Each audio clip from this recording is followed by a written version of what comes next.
प्रेमचंद का जन्म दिवस है। हमारे ज़माने में ज़्यादातर सार्वजनिक मंचों पर जन्मदिन उन लोगों का मनाया जा रहा है जो फिल्मों में है, जो राजनीति में है, जो खेल में है। निश्चित रूप से इन क्षेत्रों के पास धन है, शक्ति है, प्रशासन है, सत्ता है, लेकिन एक समाज को अपने रचनाकारों के जीवन पर, उनकी कृतियों पर बातचीत करनी चाहिए। और जन्मदिन की पूर्व संध्या में प्रेमचंद जैसे बड़े रचनाकार पर बात करना केवल औपचारिकता नहीं है, बल्कि एक बेहद प्रचारवादी संस्कृति का प्रतिरोध भी है। आज हम लोग प्रेमचंद के अंतिम और महानतम उपन्यास गोदान पर बातचीत करेंगे। गोदान पर बातचीत करने की एक समस्या है कि जिस प्रकार फूल मालाओं के ढेर में मूर्तियां उलझल हो जाती हैं, उसी तरफ से गोदान भी विश्वविद्यालय के पाठ्यक्रमों के कारण काफ़ी हद तक उलझल हो गया है। कुछ निश्चित, अभ्यस्त, प्रत्याशित प्रश्न हैं जिनसे हमने प्रेमचंद के गोदान को घेर लिया है। मसलन गोदान का प्रतिपाद्य, गोदान के चरित्र, गोदान भारतीय किसान संस्कृति की त्रासदी, गोदान का कथानक इत्यादि इत्यादि। इस तरह के प्रश्न होते हैं और इन प्रश्नों के आसपास ही विश्वविद्यालय घूम रहा होता है। ऐसा लगता है कि गोदान के रचना काल से लेकर और जिस समय में हम जी रहे हैं, उसमें समय जैसे स्थिर हो गया है। अगर जीवन की परिस्थितियां और जीवन के प्रश्न बदलेंगे तो किताबों के पढ़ने का ढंग भी बदलेगा। ये गौर करना बहुत ज़रूरी है कि हम ही किताबें और फिल्में नहीं पढ़ते और देखते। किताबें भी हमें पढ़ती हैं, फिल्में भी हमें देखती हैं, और यह जो अंतराल है लगभग 88 वर्षों का, उस अंतराल के एक बिंदु से गोदान हमारे समय को और हमें किस तरह देख रहा है, यह जानना और यह सोचना भी बहुत ज़रूरी है। तो इस संदर्भ में जो पहली बात जहन में आती है कि प्रेमचंद के अंतिम दौर का लेखन मृत्यु से, तबाही से और मृत्यु और तबाही के विषाद से भरा हुआ है। जिस प्रेमचंद की लेखकीय प्रतिज्ञा मनुष्य के शुक्ल पक्ष में हो, जिस प्रेमचंद ने आदर्श को, जिजीविषा को, परिवर्तन की संभावना के आशावाद को एक लड़ाई की तरह लड़ी अपनी रचनाओं में, वे प्रेमचंद अपने आखिरी दौर में कफन में, पूस की रात में और गोदान में एक पराजित और आहत योद्धा की तरह दिखाई देते हैं। ऐसा क्यों हुआ? अगर तीनों रचनाओं को हम देखें तो कफन में मृत्यु है, प्रसव वेदना से छटपटाती हुई बुधिया और झोपड़ी के द्वार पर आलू खाते ससुर और पति आलू खा रहे हैं। पूस की रात में मृत्यु नहीं है, लेकिन मृत्यु जैसा अवसन्न कर देने वाली विडंबना है। हल्कू के खेत की पूरी फसल नीलगायों ने नष्ट कर दी है, और कहानी के आखिर में उस उजड़े हुए खेत में हल्कू को हम ये कहते हुए सुनते हैं कि अच्छा हुआ कि मामला खत्म हो गया, कल से इस पूस की रात में सोना नहीं पड़ेगा। और आखिर में गोदान में होरी की मृत्यु। यह जो मृत्यु और तबाही का अंधेरा है, प्रेमचंद के उत्तरवर्ती लेखन में इतना गाढ़ा क्यों होता चला गया है? इसकी वजह कहाँ है? प्रेमचंद के मन में है या उन ऐतिहासिक परिस्थितियों में है जिसमें यह रचना लिखी गई? यानी प्रेमचंद के उत्तरवर्ती लेखन के अंत में जो मृत्यु का अंधेरा है, जो विषाद है, जो उदासी और पराजय है, ये प्रेमचंद के मन की उपज है या वह इतिहास की शक्तियों से पैदा हुई है? इस पर विचार करना बहुत ज़रूरी है। इस पृष्ठभूमि में हम गोदान में उतरने की कोशिश करेंगे, गोदान को समझने की कोशिश करेंगे।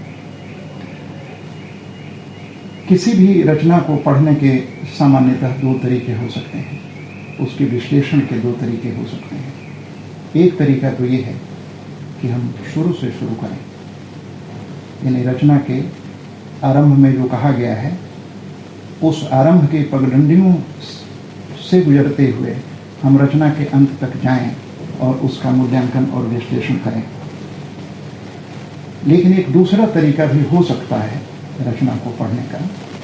वह तरीका है कि हम रचना के अंत से रचना के भीतर प्रवेश करें, क्योंकि जीवन हो या रचना हो, जब उसे हम अंत से देखते हैं तो वह पूरा जीवन अपनी समूची पारदर्शिता के साथ समय और चेतना के पर्दे पर उभरता है। यानी अंत से हम पूरे जीवन को अधिक बेहतर तरीके से देख सकते हैं, क्योंकि शुरुआत के आगे तो हमेशा अंधेरा है, अनिश्चय है, राहें कहाँ ले जाएंगे हम नहीं जानते शुरुआती दौर में।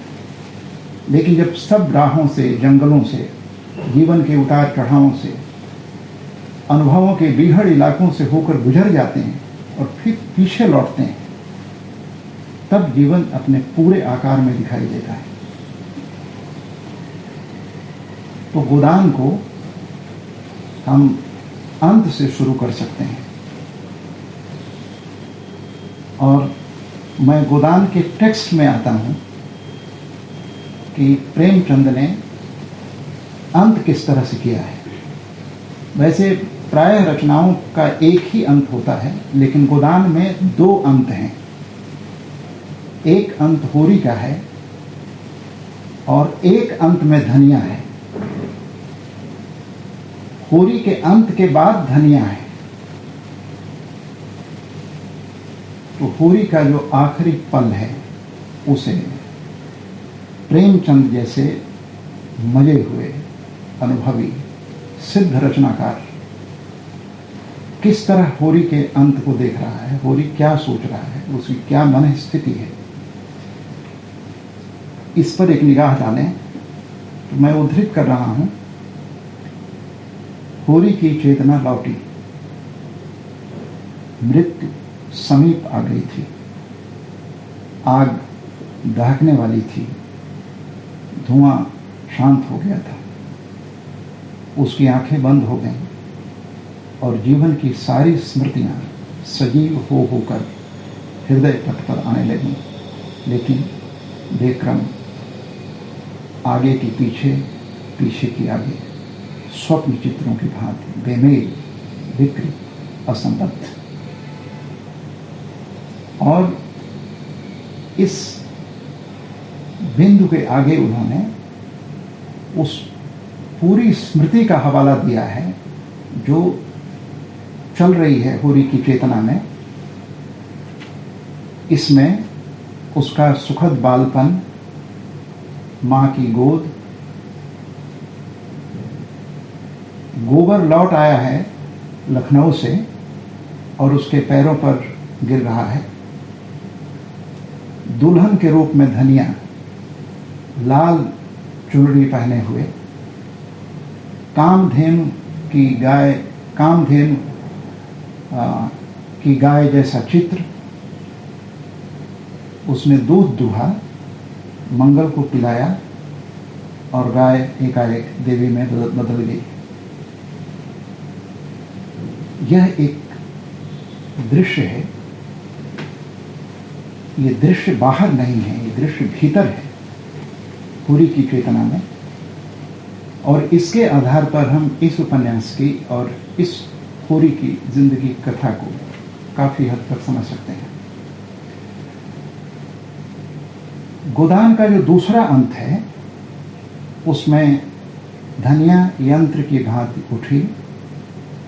आज जो सुतली बेची थी उसके 20 आने पैसे लाई और पति के ठंडे हाथों में रखकर सामने खड़े दाता दिन से बोली, महाराज, घर में न गाय है, न बछिया है, न पैसा है, यही इनका गोदाम है। और पछाड़ खाकर गिर पड़ी। ये ध्यान में रखिए कि गोदान के प्रकाशन वर्ष में ही हिंदी में 2 रचनाएं और प्रकाशित हुई, कामायनी और राम की शक्ति पूजा। और इनसे बहुत पीछे दूर मध्यकाल में एक और अंत हो रहा है, वो जायसी के पद्मावत का अंत है। इन 3 रचनाओं के अंत के बीच हम गोदान के अंत को अगर देखें तो गोदान को ज़्यादा बेहतर तरीके से, मानवीय तरीके से, ज़्यादा गहराई से हम समझ सकते हैं। पद्मावत का अंत चित्तौड़ पराजित हुआ, गढ़ चूर चूर हो गया, पुरुष मारे गए और स्त्रियों ने आत्मदाह कर लिया। अलाउद्दीन ने मुट्ठी की राख हवाओं में उड़ा दी और इस सत्य तक पहुंचा कि पृथ्वी झूठी है। कई बार मैं सोचता हूं कि पद्मावत का अंत है या इसमें 21वीं शताब्दी की भी कोई कहानी है। अगर चित्तौड़ के अंत को और चित्तौड़ की त्रासदी को हम आधुनिक सभ्यता के द्वारा पैदा की गई पर्यावरण के संकट से जोड़ दें तो पूरा का पूरा जो आभिजात्य और मध्य वर्ग है वह अलाउद्दीन है। और इस पर्यावरण की राख को वो हाथ में लिए हुए सेमिनार कर रहा है। रचनाओं का अंत होता है, लेकिन रचनाएं विसर्जित नहीं होती। वे वक्त में, समय में यात्रा करते हुए अपने अमरत्व को उपलब्ध करती हैं। तो एक अंत पद्मावत का है, एक अंत कामायनी और राम की शक्ति पूजा का है। इनका अंत एक यूटोपिया है।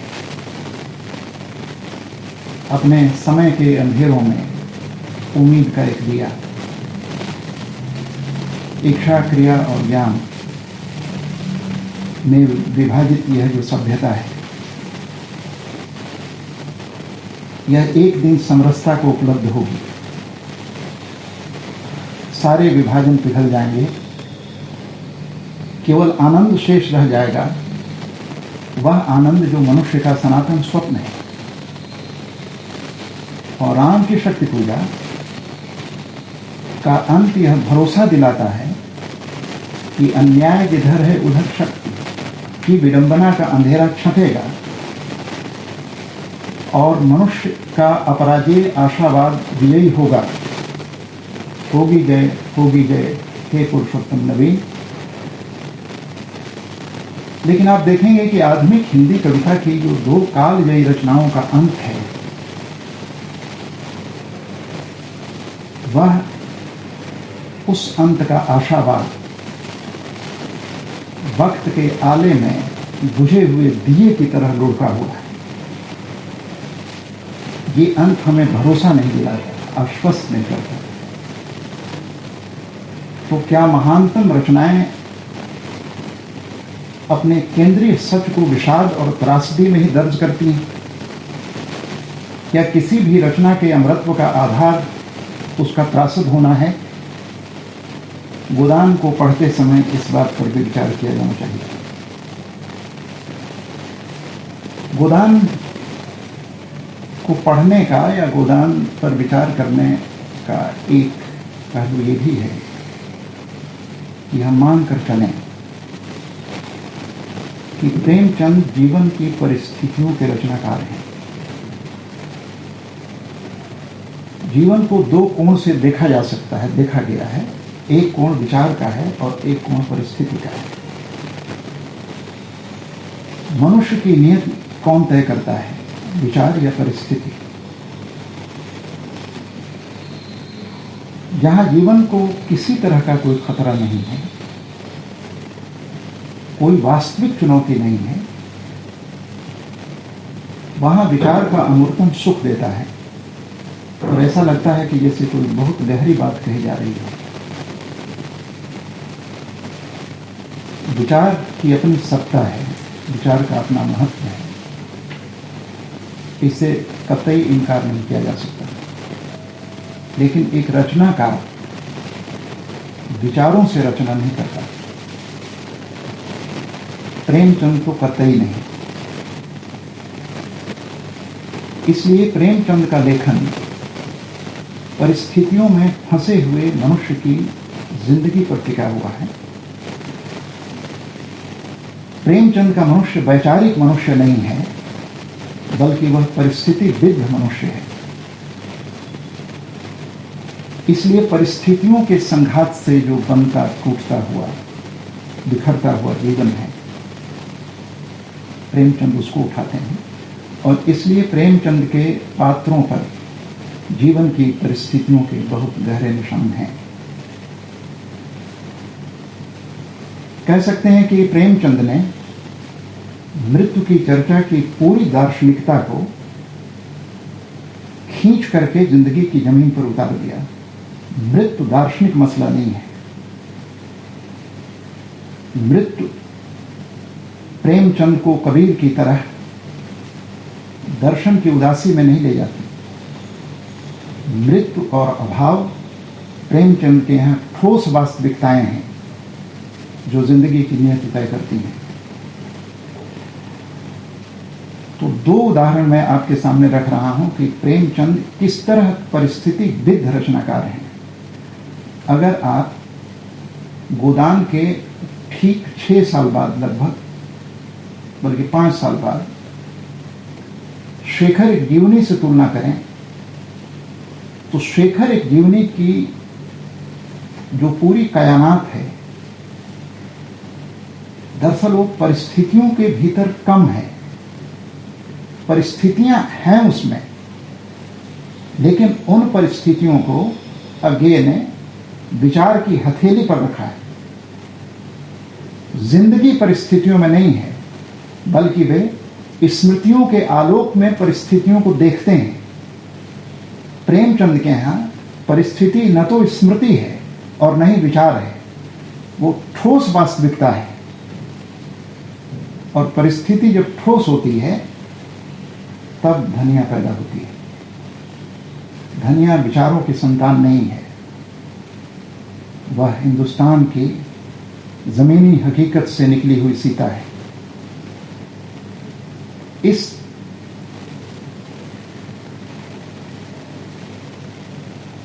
धनिया को प्रेमचंद किस तरह हमारे सामने रखते हैं, ये देखना बहुत जरूरी है। एक स्त्री है, उसके बारे में प्रेमचंद इंट्रोड्यूस कर रहे हैं गोदान में। उसकी 6 संतानों में अब केवल 3 जिंदा हैं।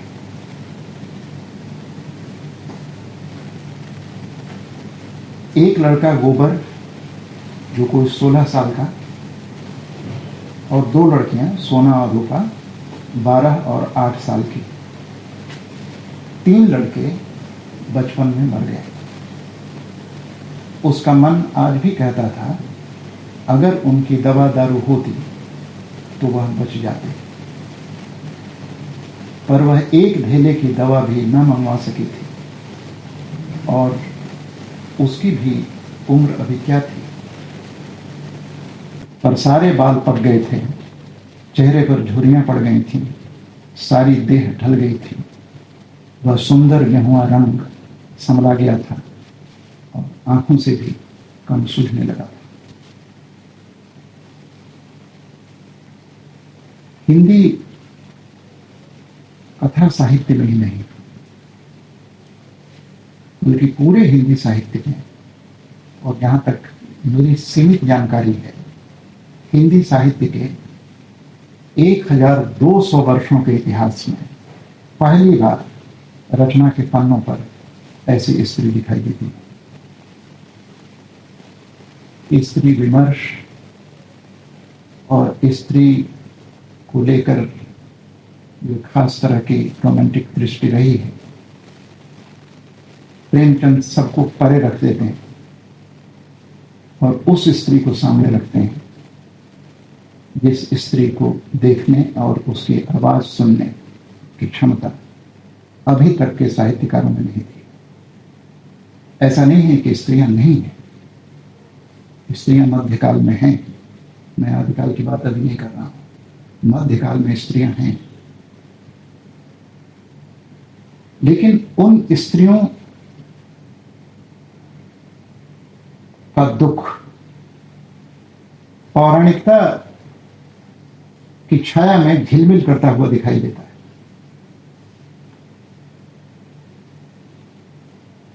राधा हो या अन्य नायिकाएं हो मध्यकाल की, आधुनिक काल में स्त्री आ रही है पहली बार एक नए कलेवर में, मैथिली कृष्ण गुप्त के हैं। लेकिन वो स्त्री जन्म ले रही है विचार में। स्त्री एक अवधारणा है, वो जीवित चरित्र नहीं है। बुनियादी बहस मैथिली कृष्ण गुप्त की यह है, यह जो नया भारत बन रहा है, उस नए भारत में स्त्री का रूप, स्त्री की प्रकृति और स्त्री का भविष्य कैसा होगा, इस पर वो बातचीत कर रहे हैं। प्रेमचंद के यहां कोई अवधारणा नहीं है, ये एक ठोस स्त्री दिखाई पड़ रही है। तो मैंने कहा कि प्रेमचंद परिस्थितियों के रचनाकार हैं और इस परिस्थिति का एक दूसरा अंश तीसरे परिच्छेद में हम देख सकते हैं।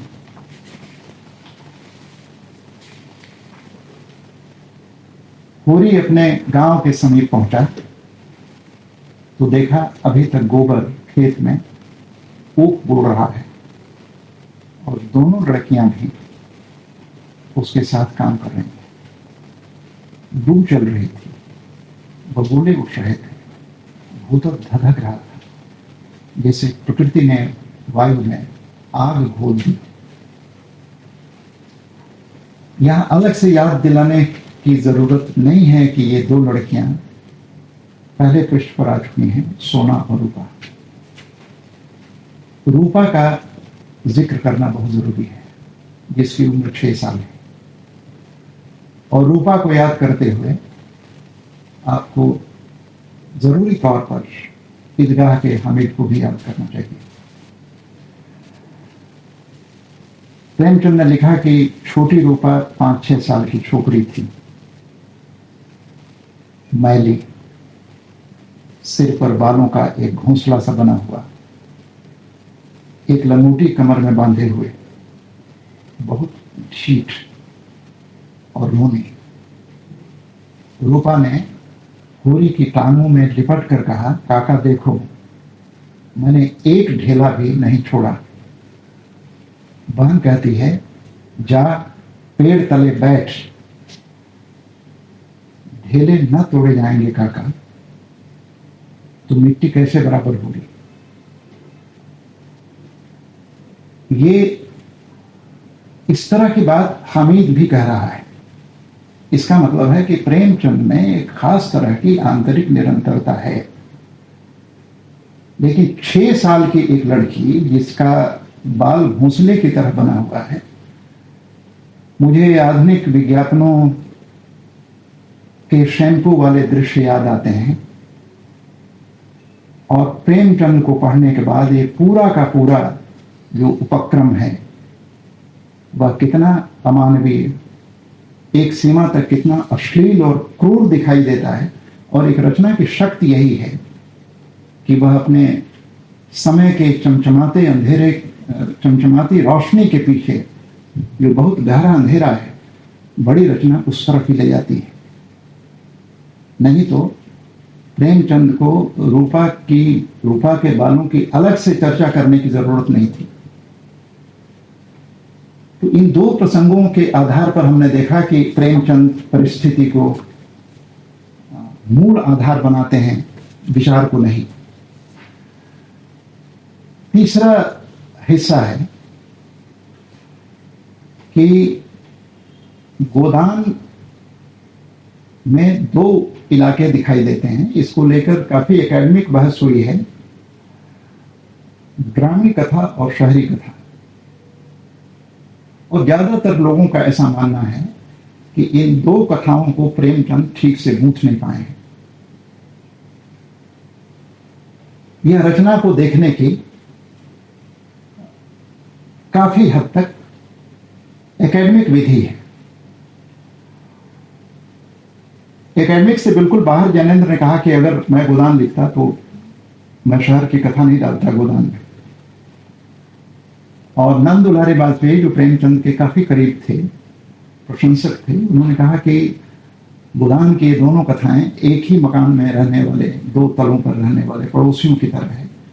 आते जाते दुआ सलाम हो जाती है, लेकिन दरअसल उनमें कोई संबंध नहीं है।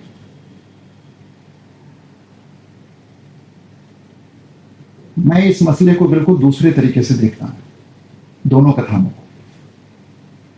इन दोनों कथाओं में एक आंतरिक संबंध है। गोदान स्वाधीनता आंदोलन के दौर में लिखा गया उपन्यास है। और अगर आप आधुनिक भारत का इतिहास या स्वाधीनता आंदोलन का इतिहास देखेंगे, उसमें ग्रामीण भारत गायब है। स्वाधीनता पर बहुत बल है, लेकिन उस स्वाधीनता की लड़ाई लड़ते हुए भारत में क्या ग्रामीण समाज भी मौजूद है? यानी गोदान स्वाधीनता आंदोलन में, स्वाधीनता आंदोलन के एजेंडे में ग्रामीण समाज को ले आते हैं और गांव की जो पूरी दुनिया दिखाई पड़ रही है। और केवल 8 वर्ष का फर्क है, और ये फर्क बहुत बड़ा नहीं है। 8 वर्ष का स्वाधीनता आंदोलन के बड़े नायकों में से एक, कुछ लोग अब महानायक भी कहने लगे, जवाहरलाल नेहरू 1944 में डिस्कवरी ऑफ इंडिया आ रही है।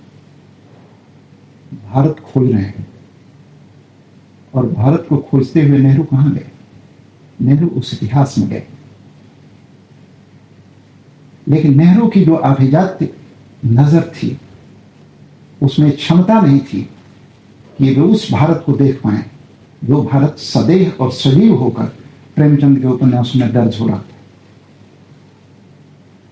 दरअसल प्रेमचंद ग्रामीण भारत को स्वाधीनता आंदोलन के आईने के सामने खड़ा करते हैं, या स्वाधीनता आंदोलन की पूरी वैचारिकी को के केंद्र में, के बीच में ले आकर के वो गांव को खड़ा कर देते हैं। और इस तरह से आप देखेंगे कि जो गांवों की दुनिया है, उस दुनिया से 75 वर्ष के बाद भी जो सत्ता प्रतिष्ठान है इस देश के, उस प्रतिष्ठान के साथ गांव का अभी भी कोई संबंध नहीं है। ये तर्क दिया जा सकता है कि हमने गांव को बदल दिया। हमने गांव को बदल दिया उसी तरह से जैसे तितली के पंख तोड़कर हमने उसे पैदल चलना सिखा दिया। वो गांव नहीं रहे। हमने ऐसा गांव नहीं चाहा, गांधी ने ऐसा गांव नहीं चाहा। गांव की हत्या करके गांव में सड़क बनाना, ये तो स्वप्न नहीं था। ऐसा भारत तो हमने नहीं चाहा था। तो प्रेमचंद में जो 2 कथाएं हैं, ये कथाएं दरअसल इसलिए हैं ताकि यह बताया जा सके कि जो भारत आजादी की लड़ाई लड़ रहा है, उस भारत का एक बड़ा हिस्सा नेपथ्य में है और उस भारत की वास्तविक तस्वीर है। इसलिए मुझे लगता है कि गांव और शहर की जो कथा है वो बिल्कुल अभिन्न है, एक ही है। दरअसल वो एजेंडा सेट करते हैं और इसमें उन्हें पर्याप्त सफलता मिलती है। गोदान पर विचार करते हुए गोदान की स्त्रियों पर थोड़ी सी बातचीत की जानी चाहिए। हालांकि स्त्री पर बातचीत करने का जो सरकारी अधिकार है वो स्त्री विमर्श को है, तो मुझे उसमें ज्यादा बोलना नहीं चाहिए।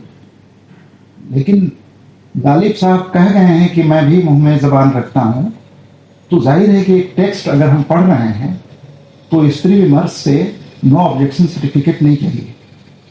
उस अधिकार से मैं स्त्रियों पर बातचीत कर रहा हूं। मोटे तौर पर प्रेमचंद की स्त्री दृष्टि क्या है?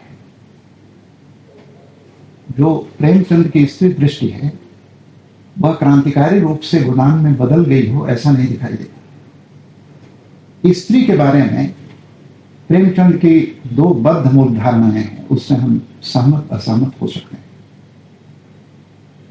पहली बात तो यह है कि वे स्त्री को पुरुष से एक भिन्न प्राणी मानते हैं, बायोलॉजिकली नहीं। स्त्री एक अलग स्फीयर है, और जब उन्होंने ये कह दिया, गोदान में ही कह दिया कि जब पुरुष में स्त्रियों के गुण आ जाते हैं तो वो महात्मा हो जाता है, तो क्या कह रहे थे दरअसल? ये 5000 वर्षों की जो पितृसत्तात्मक सभ्यता है, इस सभ्यता की सारी कुरूपताएं और इस सभ्यता की सारी विकृतियां दरअसल पुरुष सत्ता के कारण है। अगर सभ्यता को स्त्री भाव पर आधारित कर दिया जाए तो मनुष्य जीवन की विकृतियों का बहुत दूर तक समाधान हो सकता है। तो एक तो वह मानते हैं, बहुत बाद में चलकर बाणभट्ट की आत्मकथा में हजरत शरद द्विवेदी ने लिखा कि बाण को लगता है कि मुझे लगता है कि स्त्री का शरीर एक मंदिर है जिसमें एक देवता रहता है। यह जो देवत्व की छवि है स्त्री के भीतर, इसके बारे में अब ये लोग कहने लगे हैं कि यह स्त्रियों को गुलाम रखने की पुरुषों की एक चाल है कि स्त्री को देवी बनाने की जरूरत नहीं है और स्त्री को डायन बनाने की भी जरूरत नहीं है। स्त्री को पुरुष के समानांतर रख दिया जाना चाहिए, उसको अलग से किसी विशेषण की जरूरत नहीं है। लेकिन प्रेमचंद ये मानते हैं कि स्त्रीत्व एक गुण है, एक विशेषण है, और वह जीवन का, मनुष्य के अस्तित्व का शुक्ल पक्ष है। दूसरा है कि स्त्री सहनशील है। यह सहनशीलता गोदान के प्रायः सभी स्त्री चरित्रों में दिखाई देती है। प्रेमचंद की स्त्रियां विद्रोह नहीं करती।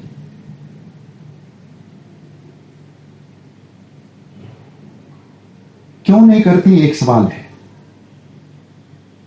और इस सवाल के बरक्स, इस सवाल के साथ हमें प्रसाद के पास चलना पड़ेगा कि दोनों बनारस के लोग हैं और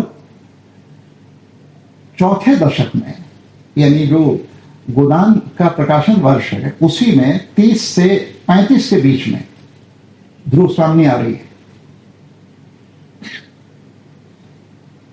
और ध्रुव स्वामिनी विवाहिता है और यह कहकर उस रिश्ते को खारिज कर देती है कि जो पति स्त्री के स्वाभिमान की रक्षा नहीं कर सकता, मैं उसे पति नहीं मानती। यह रेडिकल है। अगर इतिहास के उसी अक्षांश पर एक ध्रुव स्वामिनी है और प्रसाद की सारी स्त्रियां, प्रसाद पर बात करने का वक्त नहीं है, लेकिन प्रसाद की स्त्रियां निर्णय लेती हुई स्त्रियां हैं, और मुझे लगता है कि एक रचनाकार अगर स्त्री को निर्णय लेने का अधिकार देता है तो वह स्त्री की स्वाधीनता के पक्ष में मतदान करता है। मैं प्रसाद की 3 लड़कियों को ले रहा हूं, 3 स्त्रियों को ले रहा हूं जो फैसला लेती हैं। एक स्त्री है आकाशदीप की लड़की चंपा, वो उस पुरुष से प्रेम करती है, कहानी के विस्तार में हम नहीं जा सकते, वह उस पुरुष से प्रेम करती है। चंपा के पिता की हत्या। प्रेम और घृणा का द्वंद्व है, और जहां द्वंद्व है वहां फैसला जरूरी है। मैं नहीं जानता कि दूसरे रचनाकारों की स्त्रियां क्या करती, लेकिन फैसला लेती है, और फैसला लेती है कि मैं तुमसे घृणा करती हूं बुद्धगुप्त, लेकिन मैं तुम्हारे लिए मर सकती हूं। यह जो घृणा और प्रेम का धुंधलका है, उसमें अंततः वो चुनती है वैराग्य को, और कहती है कि तुम चले जाओ। और फिर एक दिन वो तट पर खड़ी हुई, जलराशि पर, अनंत समुद्र पर बुद्धगुप्त की लौटती हुई नौकाओं को, जहाजों को देखती है भरे हुए आंखों से। निर्णय इतने आसान नहीं होते जिंदगी में जितनी आसानी भाषा में दिखाई देती है। भाषा में निर्णय कहना एक अलग मसला है, जिंदगी में निर्णय एक अलग मसला है, लेकिन वो निर्णय तो लेती है। और आकाश पुरस्कार कहानी की मधुलिका, उसका जो प्रेमी है वह उसके ही राष्ट्र पर आक्रमण करने वाला है, और फिर वो निर्णय लेती है कि प्रेम से बहुत बड़ा है राष्ट्र। और एक निर्णय गोस्वामी लेती है, और ये निर्णय आज भी लेना मुश्किल है, जो हिंदुस्तान के तीसरे दशक के अंत में एक स्त्री निर्णय ले रही है। क्या प्रेमचंद की स्त्रियां निर्णय लेती हैं? विजय मोहन सिंह ने एक बार कहा कि प्रेमचंद तुलसीदास के आधुनिक संस्करण है। तुलसीदास की स्त्रियां भी निर्णय नहीं लेती। उनके जीवन की सार्थकता पुरुष की छाह में रहना है। इसलिए सीता जैसी स्त्री, जो भारतीय चेतना में स्त्रीत्व का मानदंड है, वो कहती है कि मैं आपके बगैर रह नहीं सकती, क्योंकि मैं स्त्री हूं। ये बिन देह नदी बिन बारी, ऐसे ही नाथ पुरुष जग नारी। जिस प्रकार बिना प्राण की देह और बिना पानी की नदी हो, वैसे स्त्री हो जाती है पुरुष के बगैर। इस पर विचार करने की जरूरत है कि प्रेमचंद के रचनात्मक सरोकारों का प्रेमचंद की स्त्री दृष्टि से क्या संबंध है। आपको ध्यान होगा कि यह 1936 का वही वर्ष है जिसमें वे प्रगतिशील लेखक संघ में अध्यक्षीय भाषण देते हुए ये कह रहे हैं कि साहित्य मशाल है, राजनीति के आगे चलती हुई सच्चाई। उस प्रेमचंद की स्त्रियों में नई स्त्री की रोशनी क्यों नहीं है? खास तौर पर गोदान की स्त्रियों को अगर हम देखें तो मुझे लगता है कि धनिया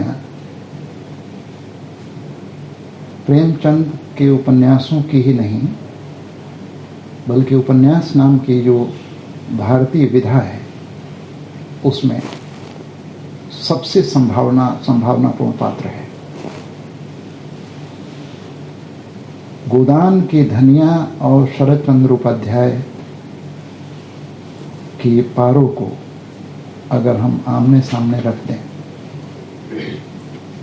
तो एक बेहद उदास कर देने वाली तुलना सामने आ सकती है। हालांकि संदर्भ दोनों के अलग अलग हैं, देवदास की पारो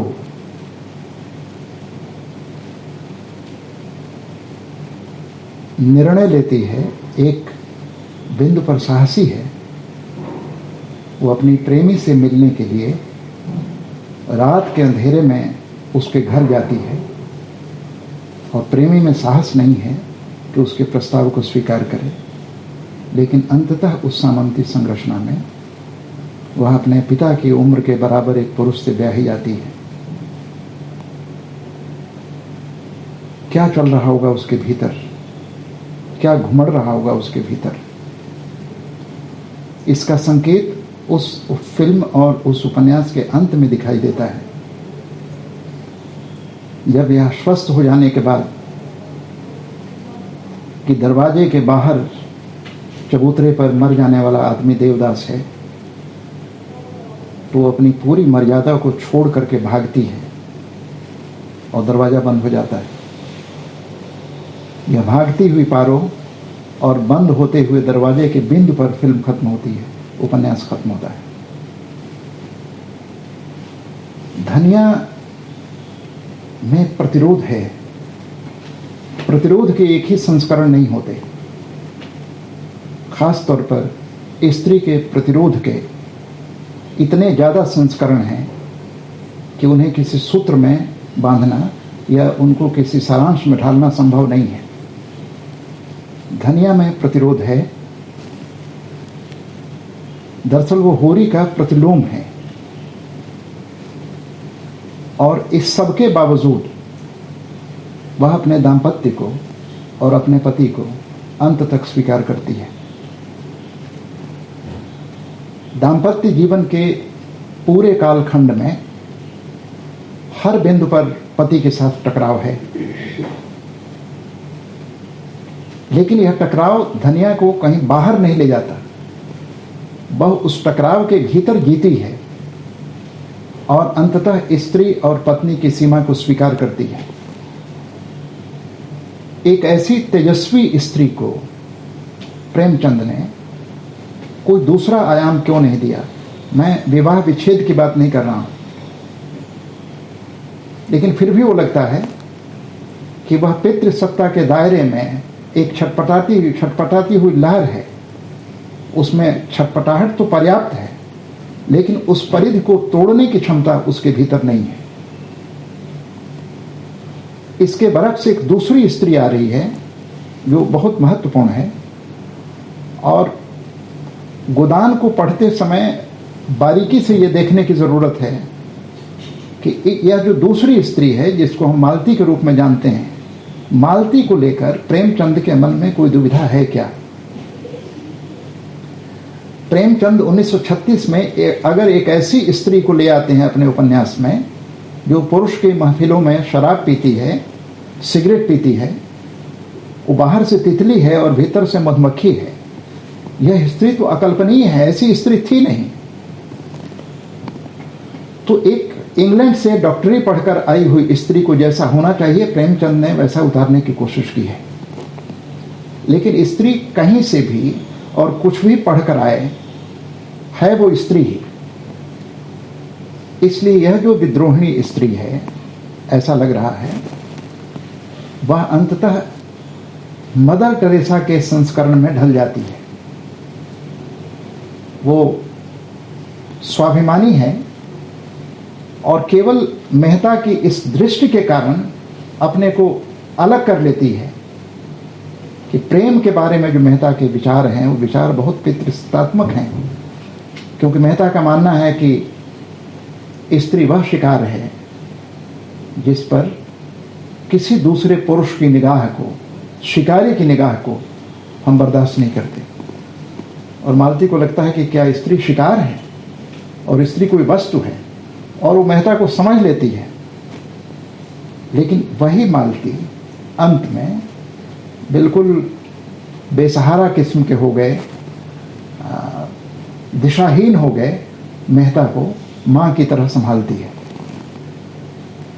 दोनों स्त्रियां जिनमें बहुत संभावनाएं थीं, अंततः मातृत्व के कगार पर आकर रूपांतरित होती रहती हैं। मार खाकर भी इसलिए धनिया होरी को माफ़ करती है। 1 महीने कोई बातचीत नहीं है, लेकिन वो होरी को माफ़ करती है और एक पितृसत्तात्मक धारणाओं और संस्कारों में ढले पले और पके हुए मेहता को भी मालती माफ़ करती है और अंततः उनको स्वीकार करती है। स्त्रियां और भी बहुत सारी हैं, लेकिन मैं केवल 2 स्त्रियों की बात कर रहा हूँ।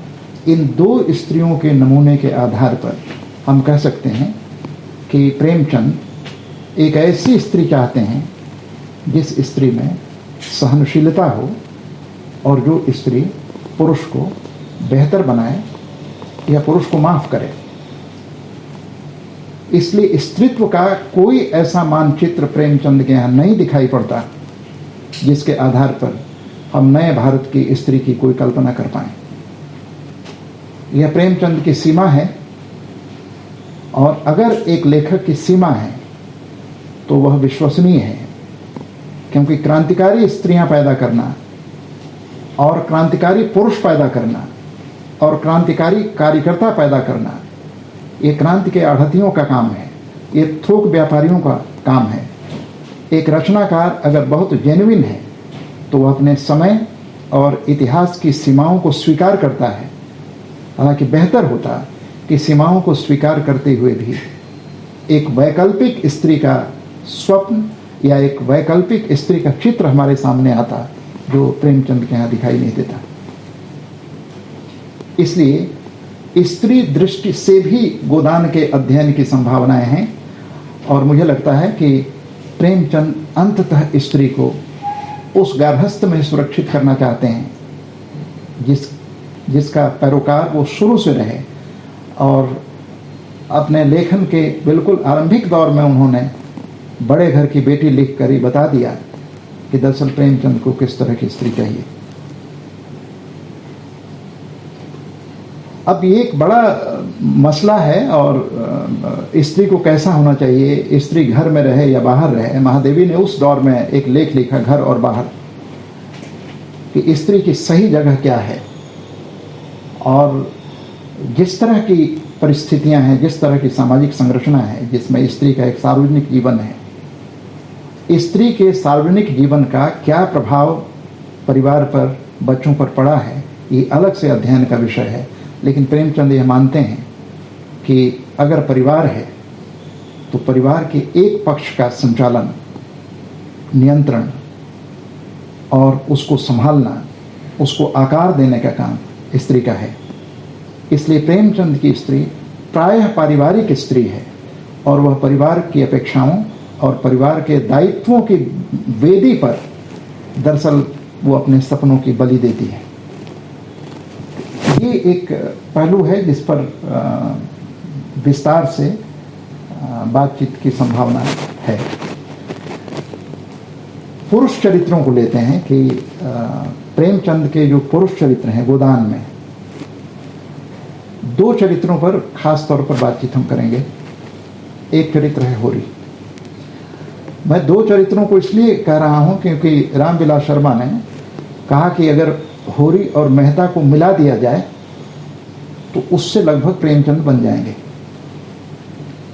यानी प्रेमचंद दरअसल होरी और मेहता के इंट्रैक्शन से बने हुए व्यक्ति हैं। तो इन 2 चरित्रों पर विचार करना होगा। किसान समझौता परस्त है, क्या ये विचार प्रेमचंद के बिल्कुल शुरू से हैं? क्योंकि प्रेमाश्रम में तो समझौता परस्त नहीं है, वहाँ तो हथियार का इस्तेमाल हो रहा है। लेकिन प्रेमाश्रम के बाद ही प्रेमचंद ने महसूस किया कि दरअसल इतिहास से ये छलांग है। समाज और इतिहास और समय में किसान ऐसा नहीं है, जबकि मेरी रचना में है। इस तरह से रचना और समाज के बीच में एक अंतराल दिखाई पड़ रहा है प्रेमचंद को। इसलिए प्रेमचंद ने कहा कि नहीं, कोई भी रचना अपने उत्साह में भारतीय समाज की वास्तविकता से बड़ी नहीं है। इसलिए वो भारतीय समाज की वास्तविकता को स्वीकार करते हुए एक ऐसे चरित्र का निर्माण करते हैं जो होरी के रूप में दिखाई दे रहा है, इस किसान की 3 खासियतें हैं और इन तीनों विशेषताओं पर प्रेमचंद की लेखकीय टिप्पणी और हस्तक्षेप हो सकता था जिसे प्रेमचंद ने किया। 1, भारतीय किसान मोटे तौर पर असुरक्षा से भयभीत है। वह ताकतवर लोगों की कृपा को ही अपनी सुरक्षा मानता है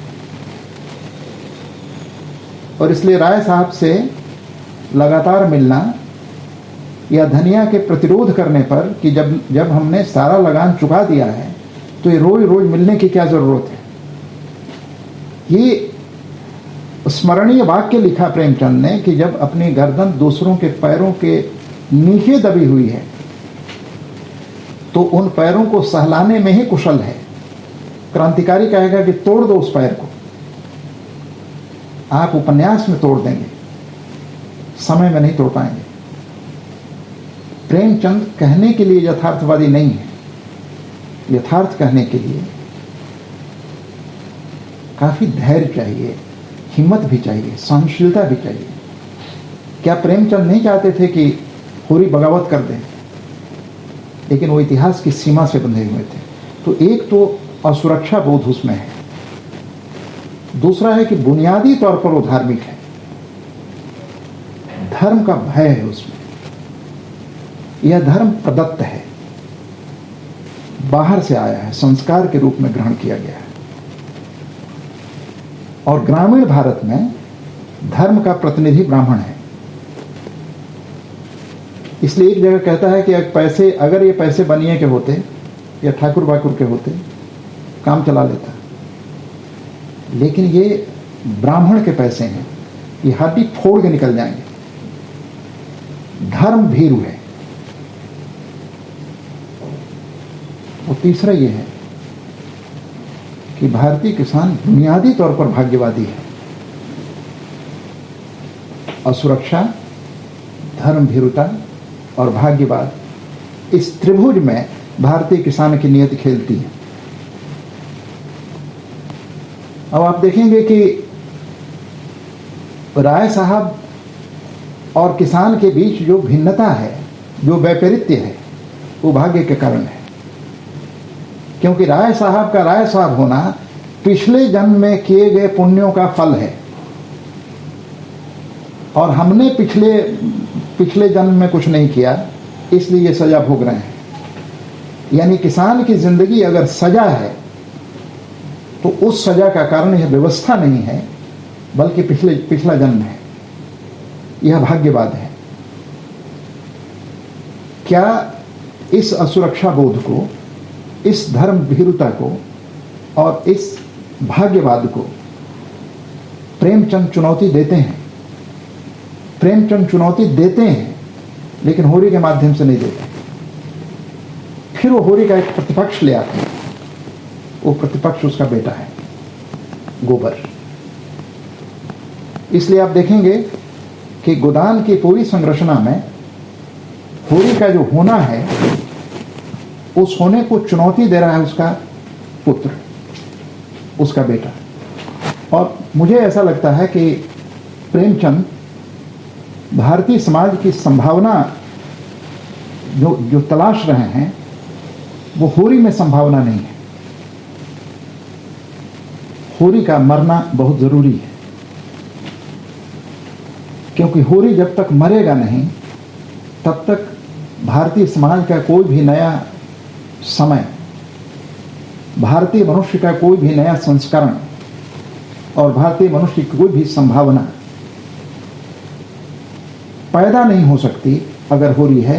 क्योंकि जब तक हिंदुस्तान में सत्ता से भय है, धर्म भीरुता है और भाग्यवाद है, तब तक हिंदुस्तान को बेहतर बनाना संभव नहीं है। इसलिए प्रेमचंद के गोदान में न केवल होरी की मृत्यु होती है, बल्कि यह सनातन धारणा कि पुत्र की अग्नि से ही पिता को मोक्ष मिलता है। प्रेमचंद गोबर को लखनऊ से गांव नहीं आने देते।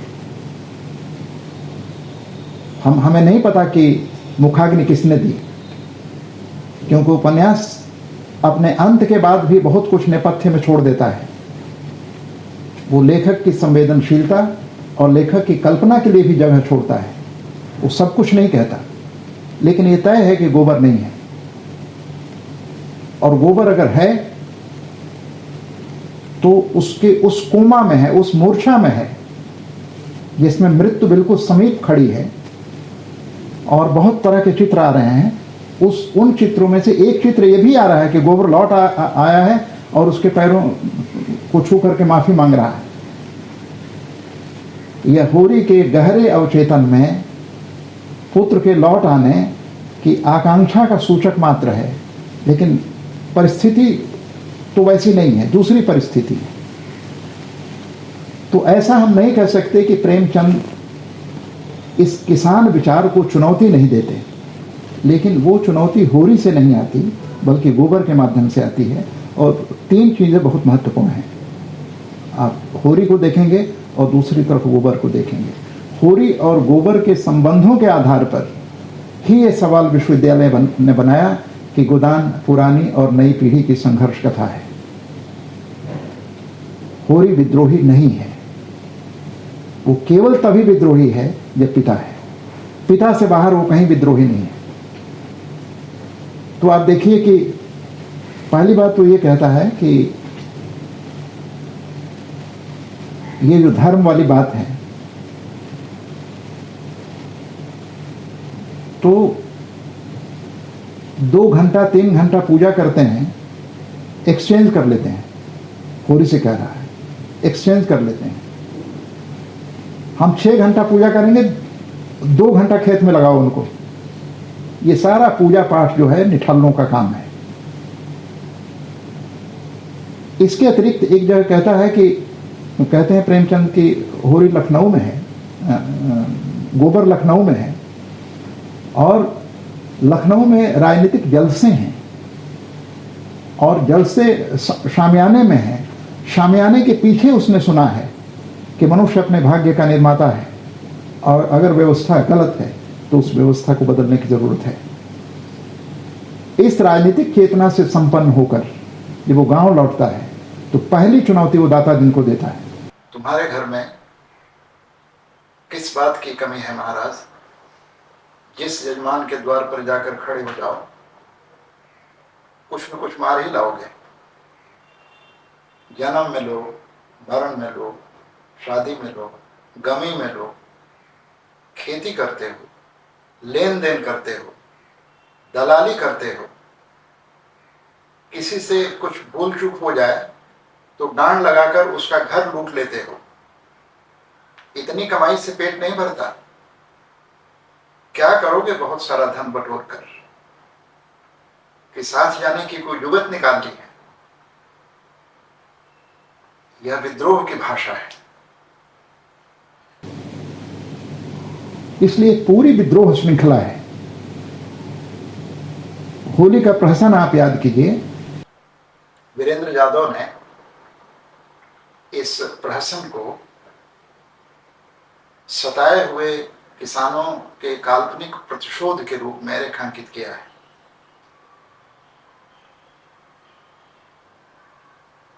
यह दृश्य और यह संवाद गोदान में व्यंग्य के बेहतरीन नमूने हैं। प्रसंग इस तरह है, यह तो 5 ही है मालिक,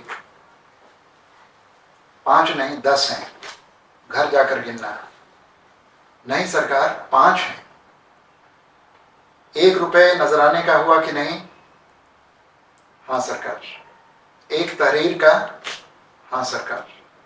1 कागज का? हाँ सरकार। 1 दस्तूरी का? हाँ सरकार।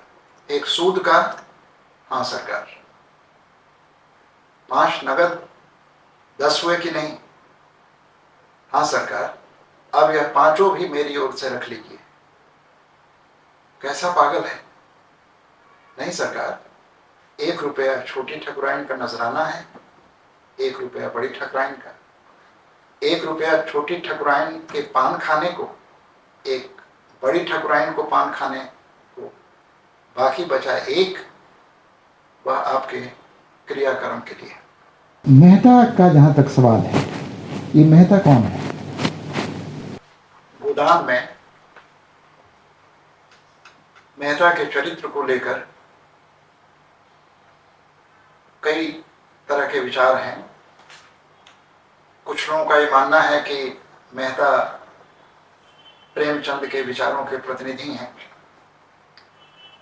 जबकि सच ये है कि मेहता उस मध्य वर्ग का प्रतिनिधित्व करते हैं जो मध्य वर्ग भारतीय स्वाधीनता आंदोलन का नेतृत्व कर रहा है। वीरेंद्र यादव ने गोदान के मेहता पर टिप्पणी करते हुए जो कहा है वह विचारणीय है। उनका मानना है कि गोदान में राष्ट्रवाद के नारी विमर्श का प्रतिनिधित्व मेहता करते हैं। वह स्त्री को श्रद्धा, त्याग आदि की प्रतिमूर्ति बनाना चाहते हैं। देवी और मातृ छवि की यह धार्मिक संरचना नारी की आधुनिकता, प्रगतिशीलता एवं समानता के आदर्श को पश्चिमी मूल्य के रूप में प्रस्तुत कर भारतीय समाज के नारी दासत्व की महिमा का मंडन करती है। नारी को लेकर मेहता के दकियानूसी विचारों के माध्यम से प्रेमचंद उस मध्यवर्गीय पितृसत्तात्मक सोच को उजागर करते हैं जिसके राष्ट्रवादी एजेंडे पर देश की आज़ादी तो थी, लेकिन नारी की आज़ादी नहीं थी। और मेहता साहब का एक पूरा जीवन दर्शन है, स्त्रियों को लेकर, संबंधों को लेकर, वास्तविकता को लेकर।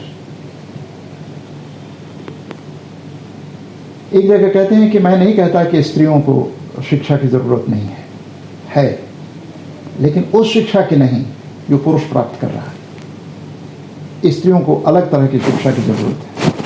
लोकतंत्र पर, स्वाधीनता पर भी मेहता के विचार हैं। यानी एक तरह से चौथे दशक का भारतीय बुद्धिजीवी भारत के बारे में, भारत के समाज के बारे में, स्त्री पुरुष संबंधों के बारे में जो कुछ भी सोच रहा था, मेहता उसके प्रवक्ता हैं। और मेहता के विचारों से बहुत दूर तक असहमति की गुंजाइश बनती है। सवाल यह है कि क्या मेहता के विचार प्रेमचंद के विचार हैं?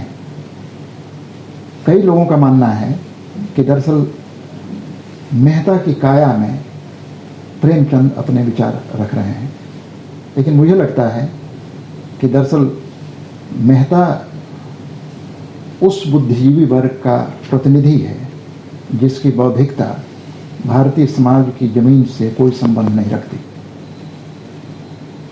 और इस तरह इन दो पात्रों के माध्यम से प्रेमचंद ने उस समय के भारतीय किसान और भारतीय बुद्धिजीवियों की जो सीमाएं थीं, उन सीमाओं को सामने रखने की कोशिश की है। राय साहब गोदान के एक बेहद महत्वपूर्ण चरित्र हैं। गोदान की पूरी कथा संरचना में यह चरित्र आदि से अंत तक व्याप्त है। राय साहब के बारे में प्रेमचंद की एक टिप्पणी है। राय साहब राष्ट्रवादी होने पर भी वो काम से मेल जोल बनाए रखते थे। उनकी नजरें और डालियां और कर्मचारियों की दस्तूरियां जैसी की तैसी चली आती थी। साहित्य और संगीत के प्रेमी थे, ड्रामा के शौकीन, अच्छे वक्ता थे, अच्छे लेखक, अच्छे निशानेबाज। उनकी पत्नी को मरे आज 10 साल हो चुके थे, मगर दूसरी शादी न की थी। हंस बोलकर अपने विधुर जीवन को बहलाते रहते थे। यह तत्कालीन सामंत वर्ग के चरित्र का बीज पहचान है। एक ऐसा वर्ग जो साम्राज्यवादी व्यवस्था का पोषक भी था और राष्ट्रवादी आंदोलन का हिस्सेदार भी, लेकिन मूलतः उसका बुनियादी चरित्र अवसरवादी और सुविधावादी था। अवसरवाद और सुविधावाद के किनारों में ये बहती हुई पीढ़ी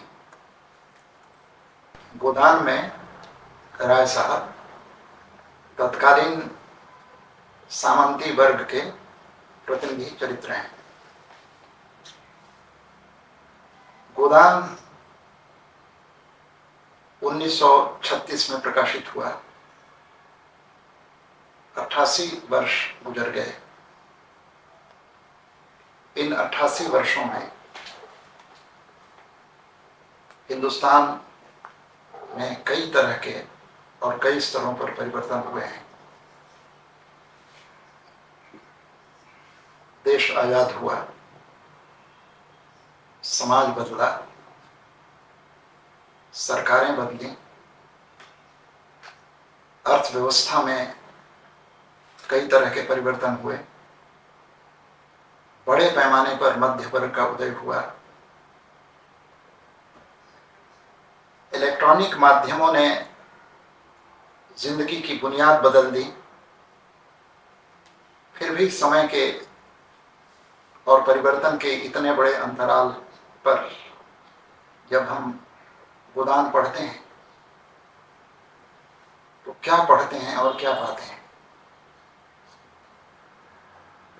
क्या बड़ी रचनाओं को एक खास अवसर पर याद करना वैचारिक अनुष्ठान है, या उन रचनाओं की रोशनी में हम अपने समय को, अपने इतिहास और अपनी परंपरा को, या भारतीय मनुष्य और समाज की पीड़ा को देखते हैं, उससे संवाद करते हैं, उससे तादात्म्य स्थापित करते हैं? बड़ी रचनाएं अपने अंत में विसर्जित नहीं होती। तारीखें बीतती हैं, लेकिन उन बड़ी रचनाओं में दर्ज जो मानवीय पीड़ा है, जो सामाजिक संतरास है, जो विवशताएं हैं, वे तारीखों के बदलने के बाद भी बनी रहती हैं। गोदान एक कथा भी है और गोदान वह हिंदुस्तान भी है जिस हिंदुस्तान को इस आधुनिकता और उत्तर आधुनिकता के दौर में बार बार देखने की जरूरत है। आज भारतीय बुद्धिजीवियों के पास जो हिंदुस्तान है वो शहरी हिंदुस्तान है। गोदान इस शहरी हिंदुस्तान के बुद्धिजीवियों की चेतना पर एक दस्तक है, यह कहने के लिए कि अगर कोई भी सार्थक और गंभीर रचनाशीलता हो या कोई भी गहरा वैचारिक सरोकार हो तो हमें गोदान की दुनिया में लौटना पड़ेगा और उस पीड़ा को, उस बेबसी को, उस उदासी को महसूस करना पड़ेगा जो पछाड़ खाती हुई धनिया के चित्र में दिखाई देती है। धन्यवाद।